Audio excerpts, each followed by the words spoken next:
Hello दोस्तों, नमस्कार। स्वागत है आपका मेरा यूट्यूब चैनल टीचिंग अड्डा 711 में। आज हम जो एक नया चैप्टर स्टार्ट कर रहे हैं कक्षा 12वीं का, वह है जैव अणु, इसको हम बोलते हैं बायोमॉलिक्यूल्स।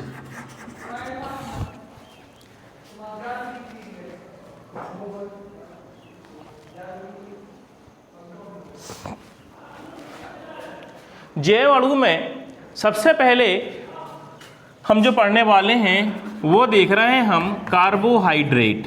कार्बोहाइड्रेट क्या है? आपको पता है कि जो हमारे कार्बोहाइड्रेट हैं वो हमें कहाँ से मिलते हैं? पौधों से मिलते हैं कार्बोहाइड्रेट, जैसे कि स्टार्च हो गया, सेल्यूलोज हो गया, शर्करा हो गए, ये हमारे कार्बोहाइड्रेट के अंतर्गत आते हैं। क्लियर है? अब कार्बोहाइड्रेट को 3 भागों में इसका वर्गीकरण किया गया है। पहला है मोनोसैकेराइड, दूसरा होता है ओलिगोसैकेराइड और तीसरा होता है पॉलीसैकेराइड। बस हमें मोनोसैकेराइड, ओलिगोसैकेराइड और पॉलीसैकेराइड देखना है।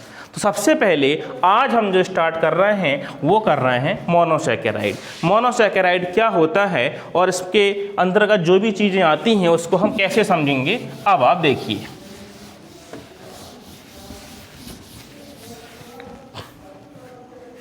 मैं हिंदी इंग्लिश दोनों में यूज़ कर रहा हूँ लिखावट में, आप लोग समझ जाना, क्योंकि दोनों मीडियम के विद्यार्थी मेरी वीडियो को देखते हैं। मोनोसैकेराइड कार्बोहाइड्रेट की वे इकाइयां हैं, या मोनोसैकेराइड वे इकाइयां होती हैं जिनको हम और छोटे छोटे यूनिटों में जल अपघटित नहीं कर सकते, उसे कहते हैं मोनोसैकेराइड। मोनोसैकेराइड का जल अपघटन और नहीं हो सकता, जिसका हाइड्रोलिसिस और नहीं हो सकता, उसे कहते हैं मोनोसैकेराइड। एग्जाम्पल के तौर पर इसमें आएगा ग्लूकोज, फ्रक्टोज, राइबोज, ये हैं हमारी मोनोसैकेराइड। कम से कम इसकी 20 इकाइयाँ हैं मोनोसैकेराइड की। तो मोनोसैकेराइड वे सैकेराइड होते हैं जिनका और जल अपघटन नहीं हो सकता, अर्थात जिनको हम और छोटे यूनिटों में, छोटे इकाइयों में नहीं तोड़ सकते, उसे कहते हैं मोनोसैकेराइड। ग्लूकोज, अब हमें देखना है ग्लूकोज और फ्रक्टोज, इनकी संरचना हमें देखना है कि क्या है। तो देखिए, सबसे पहला है जो हमारा ग्लूकोज। ग्लूकोज का जो सामान्य सूत्र होता है वह होता है C6H12O6। दूसरा है हमारा फ्रक्टोज।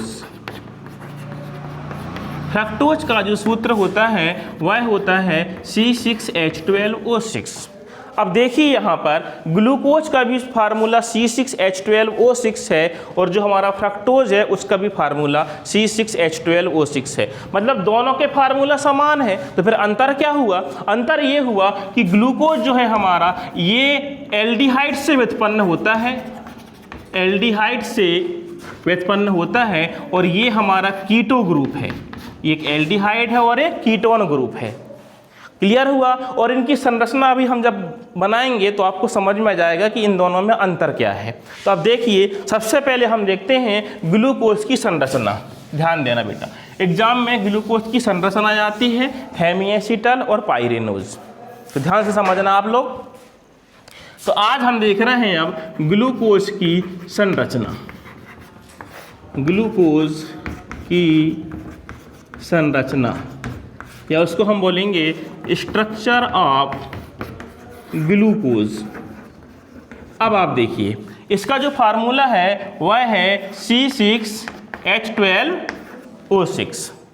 क्लियर है? देखो, ये इसका फार्मूला है। अब इसकी मैं संरचना बना रहा हूँ, इसको ज़रा साफ कर दे रहा हूँ। देखिए बेटा, कितने कार्बन हैं? 6 कार्बन को हम इस प्रकार से 1 2 3 4 5 और ये 6, ये हमने 6 कार्बन को एकल बंध के द्वारा इस प्रकार से जोड़ दिए। सबसे नीचे वाले कार्बन में आप लिखना CH2OH, और सबसे ऊपर लिखोगे आप CHO, ये आ गया हमारा एल्डिहाइड ग्रुप CHO। अब देखना ये कार्बन नंबर 1 2 3, कार्बन नंबर 3 में राइट हैंड में आप H लिखोगे, राइट हैंड में H। अब राइट हैंड में H हो गया तो अब इस तरफ जो बचे हुए हैं ये कार्बन, ये और ये, तो यहां पर आएंगे क्या OH, यहां OH, यहां OH। इस तरफ OH है तो इस तरफ आएगा H, यहां पर भी H, और यहां H है तो यहां पर क्या OH, और यहां पर OH है तो यहां क्या आएगा H। अब देखिए हम काउंट करते हैं, 6 कार्बन है क्या, 1 2 3 4 5 6, 6 कार्बन हो गए। अब 12 हाइड्रोजन देखना, 1 2 3 4 5 6 7 8 9 10 और 2 12, 12 हाइड्रोजन हो गए।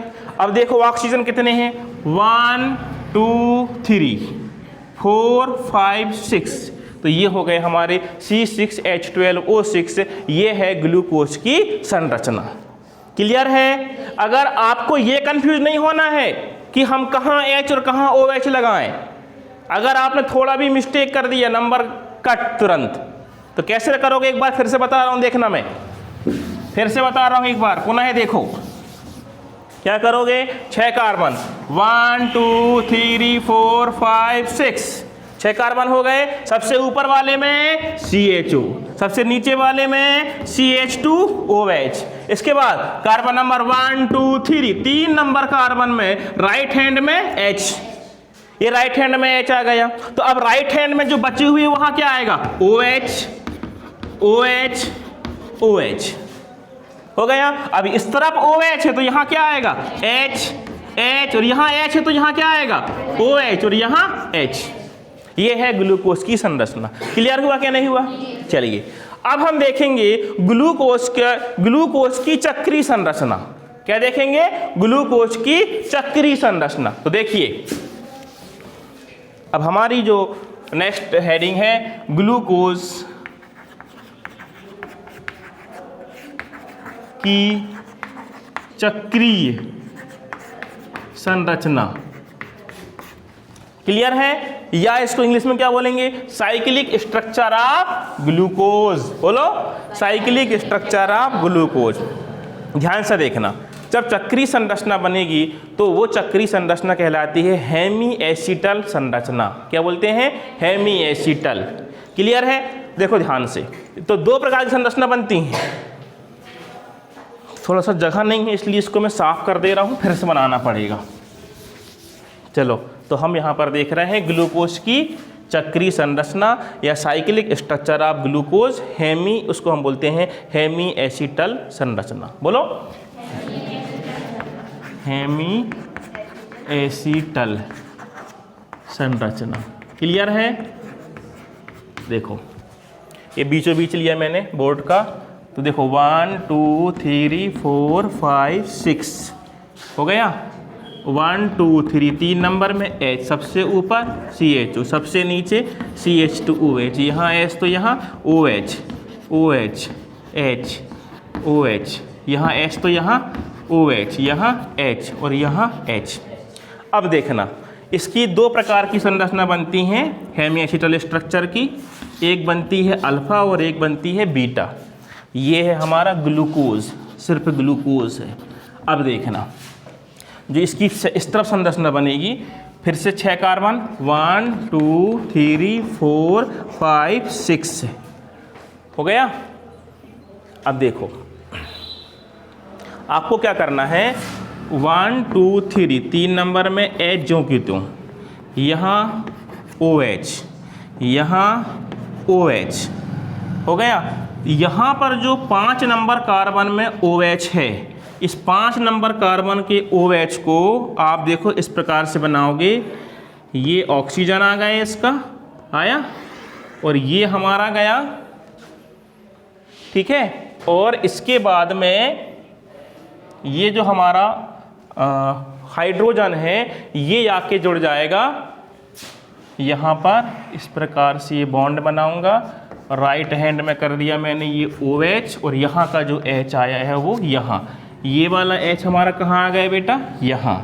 और ये जो OH था उसको मैंने इस प्रकार से लिख दिया, यहाँ OH, यहाँ H यहाँ OH, यहाँ H, और यहाँ OH था तो यहाँ पर H, और ये CH2OH। यहाँ जब राइट हैंड में OH रहेगा तो बोलेंगे अल्फा डी ग्लूकोज। क्या बोलेंगे? Alpha D glucose. अब देखना इसका नेक्स्ट, अब क्या करेंगे, ये वाला जो OH है इस राइट हैंड में है, अब इसको आप लेफ्ट में कर दो और H को यहाँ ले आओ, तो देखो कैसा बनेगा। 1 2 3 4 5 6, ठीक है। थोड़ा छोटा बन रहा है क्या? लंबा कर दे रहा हूँ। तो देखिए 1 2 3 4 5 6, ठीक है। सबसे नीचे CH2OH, भूलना नहीं। 3 नंबर में राइट हैंड में H, यहाँ H तो यहाँ OH, यहाँ पर OH।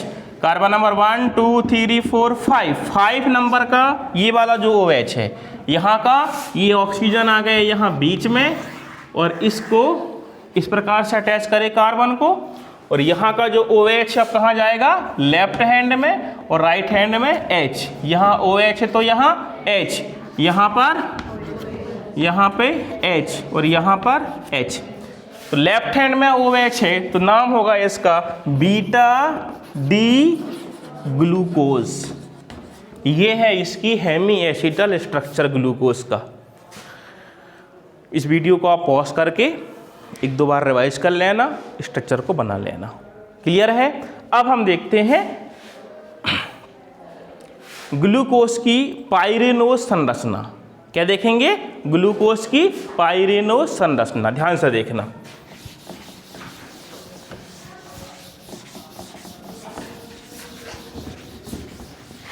थोड़ा वीडियो लंबा जरूर बन रहा है, लेकिन इस वीडियो को आप अंत तक देखिए ताकि आपको पूरा अच्छे समझ में आ जाए।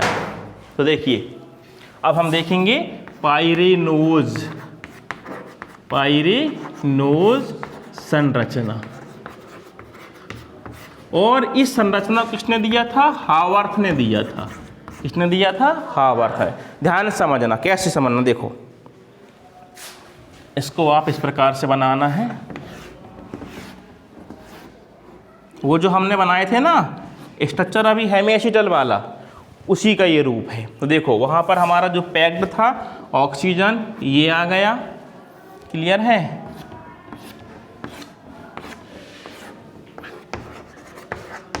देखो 6 कार्बन कहाँ कहाँ है। यहाँ पहला कार्बन, दूसरा, तीसरा, चौथा, पांचवा और ये छठवां कार्बन हमारा यहाँ पे है।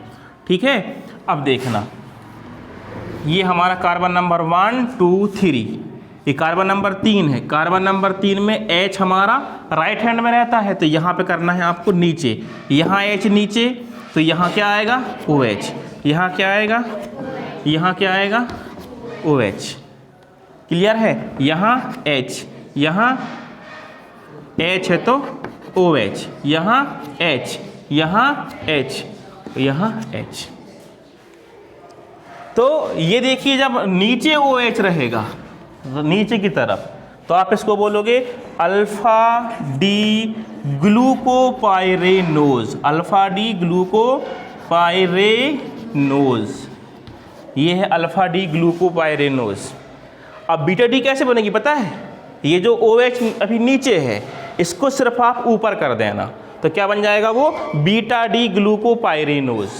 पाइरेनोज संरचना पढ़ रहे हैं ना, तो क्या करना है? ग्लूकोपाइरेनोज। तो देखो कैसी बनेगी संरचना इसकी। ये हमारा ऑक्सीजन रहेगा, ये सबसे टॉप में आ गया CH2OH।